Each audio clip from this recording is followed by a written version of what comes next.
Hello everyone, this is 9th standard mathematics. ನಮಸ್ಕಾರ ಎಲ್ಲರಿಗೂ. ಇದು 9ನೆಯ ತರಗತಿಯ ಗಣಿತ ಎಕ್ಸಸೈಸ್ 1.1 ಅಭ್ಯಾಸ 1.1. Question number 1. Is 0 is a rational number? Can you write it in the form P by Q, where P and Q are integers and Q is not equals to 0? ಸೊನ್ನೆ ಒಂದು ಭಾಗಲಬ್ಧ ಸಂಖ್ಯೆಯೇ? ನೀವು ಇದನ್ನು ಪಿ ಬೈ ಕ್ಯೂ ರೂಪದಲ್ಲಿ ಬರೆಯಬಹುದೇ ಅಂತ ಕೇಳಿದ್ದಾರೆ. ಮತ್ತೇನು ಹೇಳಿದಾರಪ್ಪ ಅಂತಂತಂದರೆ ಇಲ್ಲಿ ಪಿ ಮತ್ತು ಕ್ಯೂ ಏನಾಗಿವೆ ಅಂತಂದರೆ ಇಂಟೀಜರ್ಸ್ ಅಂದರೆ ಪೂರ್ಣಾಂಕಗಳಾಗಿವೆ.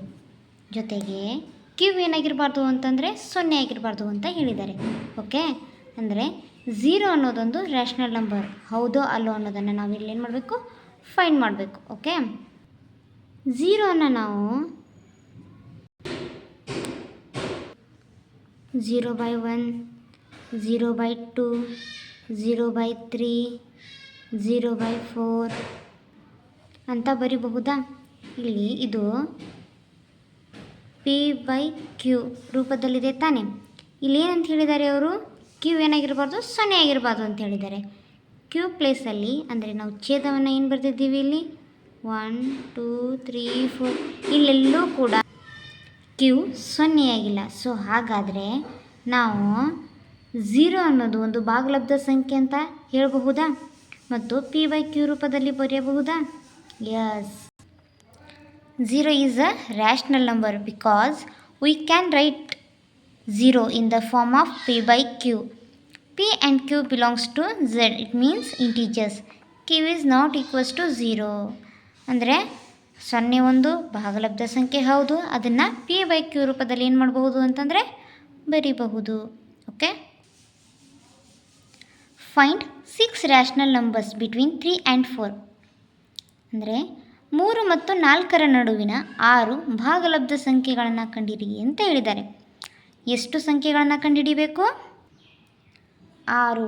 6 ರ್ಯಾಷನಲ್ ನಂಬರ್ಸನ್ನು ನಾವಿಲ್ಲಿ ಏನು ಮಾಡಬೇಕು, ಫೈಂಡ್ ಔಟ್ ಮಾಡಬೇಕು. ಯಾವ ನಂಬರ್ಸ್ ಮಿಡಲ್ಲೇ? 3 ಮತ್ತು 4 ಈ ಸಂಖ್ಯೆಗಳ ಮಧ್ಯೆ ನಾವೇನು ಮಾಡಬೇಕು ಅಂತಂದರೆ ರ್ಯಾಷನಲ್ ನಂಬರ್ಸನ್ನು ಫೈಂಡ್ ಔಟ್ ಮಾಡಬೇಕು. ಓಕೆ, ಫಸ್ಟ್ ಏನು ಮಾಡಬೇಕು ಅಂತಂತಂದರೆ ಎಷ್ಟು ಭಾಗಲಬ್ಧ ಸಂಖ್ಯೆಗಳನ್ನು ಕಂಡುಹಿಡಿ ಅಂತ ಹೇಳಿದ್ದಾರೆ? 6. ಸೊ ಈ 6ಕ್ಕೆ ಏನು ಮಾಡೋಣ ಅಂತಂದರೆ +1 ಆ್ಯಡ್ ಮಾಡೋಣ. 6 + 1 ಏನಾಗುತ್ತೆ? 7 ಆಗುತ್ತೆ. ಓಕೆ, ಈ 7 ಏನು ಮಾಡಬೇಕು ಅಂತಂದರೆ 3 ಮತ್ತು 4ರ ಜೊತೆ ಏನು ಮಾಡಬೇಕು ಅಂತಂದರೆ ಮಲ್ಟಿಪ್ಲೈ ಮಾಡಬೇಕು, ಅಂದರೆ ಗುಣಾಕಾರ ಮಾಡಬೇಕು. ಗುಣಾಕಾರ ಮಾಡಿದಾಗ ಏನಾಗುತ್ತೆ? 3 × 7/7 = 3 7s 21 / 7 1s 7. ಇಲ್ಲಿ 3ರ ಕೆಳಗಡೆ ಏನೂ ಇಲ್ಲ ಅಂತಂದರೆ ಏನಿರುತ್ತೆ? 1 ಇರುತ್ತೆ. ಇದು ಬೇಸಿಕ್ಕು, ಇದು ಎಲ್ಲರಿಗೂ ಗೊತ್ತಿರೋ ವಿಷಯ. ಆ್ಯಂಡ್ ನೆಕ್ಸ್ಟ್ 4 × 7/7 ಅಂದರೆ 4 7s 28 / 7. ಇಲ್ಲಿ 3 and 4 ಯಾಕೆ ತೊಗೊಂಡ್ವಿಯಪ್ಪ ಅಂತಂದರೆ ಇಲ್ಲಿ ನೋಡಿ ಯಾವ ಸಂಖ್ಯೆಗಳ ಮಧ್ಯೆ ಭಾಗಲಬ್ಧ ಸಂಖ್ಯೆಗಳನ್ನು ಕಂಡುಹಿಡಿ ಅಂತ ಹೇಳಿದ್ದಾರೆ? 3 ಮತ್ತು 4ರ ಮಧ್ಯೆ. ಸೊ ಹಾಗಾಗಿ ನಾವೇನು ಮಾಡಿದ್ದೀವಿ, ಇಲ್ಲಿ 3 ಮತ್ತು 4 ತೆಗೆದುಕೊಂಡಿದ್ದೀವಿ. Okay, the numbers between 21/7 and 28/7 will be rational numbers. ಈ 21/7 ಮತ್ತು 28/7ರ ಮಧ್ಯೆ ಬರುವ ಎಲ್ಲ ಸಂಖ್ಯೆಗಳು ಏನಿದಾವಪ್ಪ ಅಂತಂದರೆ ರ್ಯಾಷನಲ್ ನಂಬರ್ಸ್, ಅಂದರೆ ಭಾಗಲಬ್ಧ ಸಂಖ್ಯೆಗಳು ಇದಾವು ಅಂತ ಹೇಳಿದ್ದಾರೆ. ಇಲ್ಲಿ ನೋಡೋಣವಾ, ಯಾವ ಸಂಖ್ಯೆಗಳ ಮಧ್ಯೆ? 21/7 ಮತ್ತು 28/7 ಈ ಸಂಖ್ಯೆಗಳ ಮಧ್ಯೆ ಏನಿದಾವು 6 ರ್ಯಾಷನಲ್ ನಂಬರ್ಸ್ ಇದ್ದಾವೆ ಅಂತ ಹೇಳಿದ್ದಾರೆ. 21 ಆದಮೇಲೆ ಯಾವ ಸಂಖ್ಯೆ ಬರುತ್ತೆ? 22. 22/7. ನೆಕ್ಸ್ಟ್ 23 ಆದಮೇಲೆ 23. 23 ಆದಮೇಲೆ ಏನು ಬರುತ್ತೆ? 24/7. ನೆಕ್ಸ್ಟು 25/7. ನೆಕ್ಸ್ಟ್ 26/7. ನೆಕ್ಸ್ಟ್ 27/7. ಇವಾಗ ಚೆಕ್ ಮಾಡ್ಕೊಳ್ಳಿ ಎಷ್ಟು ರ್ಯಾಷನಲ್ ನಂಬರ್ಸ್ ಇವೆ ಅಂತ. 1 2 3 4 5 6. ಎಸ್, ಇಲ್ಲಿ ಏನಾಯಿತು ಅಂತಂದರೆ ನಮಗೆ 3 ಮತ್ತು 4ರ ಮಧ್ಯೆ 6 ಭಾಗಲಬ್ಧ ಸಂಖ್ಯೆಗಳೇನದು ಸಿಕ್ಕು.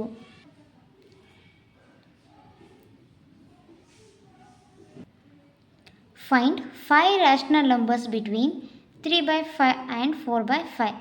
ಇಲ್ಲೇನು ಮಾಡಬೇಕು ಅಂತಂತಂದರೆ 5 ಭಾಗಲಬ್ಧ ಸಂಖ್ಯೆಗಳನ್ನು ಕಂಡುಹಿಡಿಬೇಕು. ಯಾವ ಸಂಖ್ಯೆಗಳ ಮಧ್ಯೆ? 3/5 ಮತ್ತು 4/5ರ ನಡುವೆ 6 ಭಾಗಲಬ್ಧ ಸಂಖ್ಯೆಗಳನ್ನು ಕಂಡುಹಿಡಿಬೇಕು. ಓಕೆ, ಮೊದಲಿಗೆ ನಾವಿಲ್ಲಿ ಏನು ಮಾಡಬೇಕಪ್ಪ ಅಂತಂದರೆ, ಎಷ್ಟು ಭಾಗಲಬ್ಧ ಸಂಖ್ಯೆಗಳನ್ನು ಕಂಡುಹಿಡಿ ಅಂತ ಹೇಳಿದ್ದಾರೆ? 5. ಸೊ ಈ 5ಕ್ಕೆ ಏನು ಮಾಡೋಣ ಅಂತಂದರೆ +1 ಆ್ಯಡ್ ಮಾಡೋಣ. ಆಗೇನಾಗುತ್ತೆ? 5 + 1 6 ಆಗುತ್ತೆ. ಓಕೆ, ಈ 6ಅನ್ನು ಏನು ಮಾಡಬೇಕು ಅಂತಂದರೆ ಈ 3/5 ಮತ್ತು 4/5 ಜೊತೆಗೆ ಮಲ್ಟಿಪ್ಲೈ ಮಾಡಬೇಕು. ಓಕೆ, ಇಲ್ಲಿ ನೋಡಿ 3 6 ಎಷ್ಟಾಗುತ್ತೆ? 18 divided by 5 6 30 and next 4/5 into 6/6. Okay, 4 6 24 5 6 30. ಈ ಎರಡು ಸಂಖ್ಯೆಗಳ ಮಧ್ಯೆ ಈ 18/30 ಮತ್ತು 24/30 ಮಧ್ಯೆ ನಾವೇನು ಮಾಡಬೇಕು ಅಂತಂದರೆ ಇವಾಗ ರ್ಯಾಷನಲ್ ನಂಬರ್ಸನ್ನು ಬರೀಬೇಕು. 18 ಆದ ತಕ್ಷಣ ಯಾವ ನಂಬರ್ ಬರುತ್ತೆ? 19 ಡಿವೈಡೆಡ್ ಬೈ 30. ನೆಕ್ಸ್ಟ್ 19 ಆದಮೇಲೆ 20 20/30. 20 ಆದಮೇಲೆ 21/30. 21 ಆದಮೇಲೆ 22/30. 22 ಆದಮೇಲೆ 23/30. ಇವಾಗ ಚೆಕ್ ಮಾಡ್ಕೊಳ್ಳಿ ಎಷ್ಟು ರ್ಯಾಷನಲ್ ನಂಬರ್ಸ್ ಆಗಿವೆ ಅಂತ. 1 2 3 4 5. ಎಷ್ಟು ಫೈಂಡ್ ಔಟ್ ಮಾಡೋಂತ ಹೇಳಿದರು? ಇಲ್ಲಿ 5 ರ್ಯಾಷನಲ್ ನಂಬರ್ಸನ್ನು ಫೈಂಡ್ ಔಟ್ ಮಾಡೋಂತ ಹೇಳಿದ್ರೆ ನಮಗೆ ಇಲ್ಲಿ ಎಷ್ಟು ರ್ಯಾಷನಲ್ ನಂಬರ್ ಸಿಕ್ಕಿವೆ? 5. ಸೊ 3/5 ಮತ್ತು 4/5 ಮಿಡಲ್ಲ ನಾವೇನು ಮಾಡಿದ್ವಿ? 5 ರ್ಯಾಷನಲ್ ನಂಬರ್ಸನ್ನು ಫೈಂಡ್ ಔಟ್ ಮಾಡಿದ್ದೀವಿ. State whether the following statements are true or false. Give reasons for your answer. ಈ ಕೆಳಗಿನ ಹೇಳಿಕೆಗಳು ಸರಿಯೇ ಅಥವಾ ತಪ್ಪೇ ಎಂಬುದನ್ನು ಕಾರಣ ಸಹಿತ ತಿಳಿಸಿ ಅಂತ ಕೇಳಿದ್ದಾರೆ. ಓಕೆ, ಮೊದಲನೇ ಹೇಳಿಕೆ ಏನಿದೆ ಅಂತ ಚೆಕ್ ಮಾಡೋಣವಾ? Every natural number is a whole number. ಅಂದರೆ ಪ್ರತಿಯೊಂದು ಸ್ವಾಭಾವಿಕ ಸಂಖ್ಯೆಯು ಒಂದು ಪೂರ್ಣ ಸಂಖ್ಯೆ ಅಂತ ಹೇಳಿದ್ದಾರೆ. ಓಕೆ, ನಮಗೆ ಈಗಾಗಲೇ ಗೊತ್ತು, ನಾವು ನ್ಯಾಚುರಲ್ ನಂಬರ್ಸನ್ನು ಏನು ಮಾಡ್ತೀವಿ? ಎನ್ ಅನ್ನೋ ನಂಬರಿಂದ ಅಕ್ಷರದಿಂದ ಡಿನೋಟ್ ಮಾಡ್ತೀವಿ. ಓಕೆ, ಈ ನ್ಯಾಚುರಲ್ ನಂಬರ್ಸ್ ಎಲ್ಲಿಂದ ಸ್ಟಾರ್ಟ್ ಆಗುತ್ತೆ?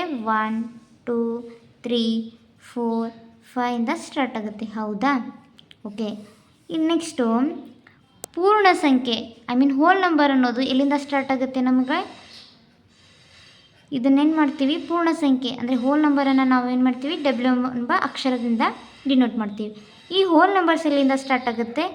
0 ಇಂದ ಸ್ಟಾರ್ಟ್ ಆಗುತ್ತೆ. 0 1 2 3 4 5 ಎಟ್ಸೆಟ್ರಾ.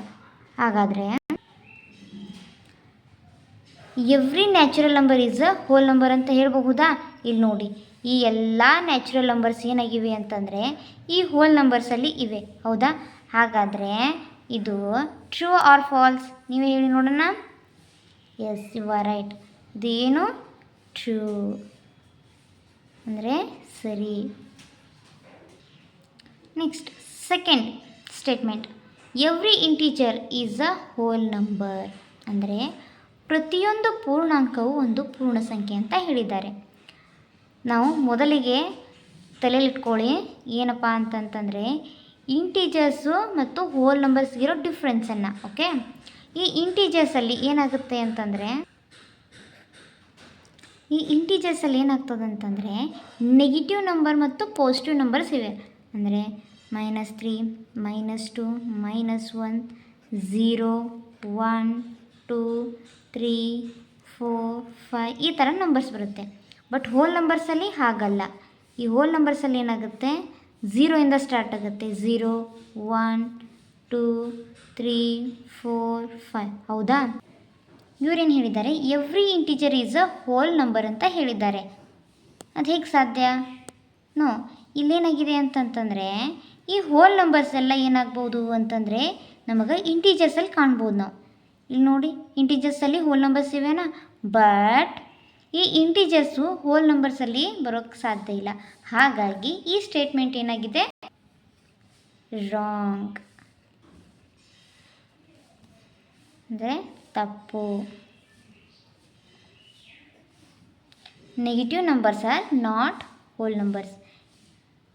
ಅಂದರೆ ಋಣ ಸಂಖ್ಯೆಗಳು ಏನಪ್ಪ ಅಲ್ಲ ಅಂತಂದರೆ ಪೂರ್ಣ ಸಂಖ್ಯೆಗಳಲ್ಲ. ಧನ್ಯವಾದಗಳು.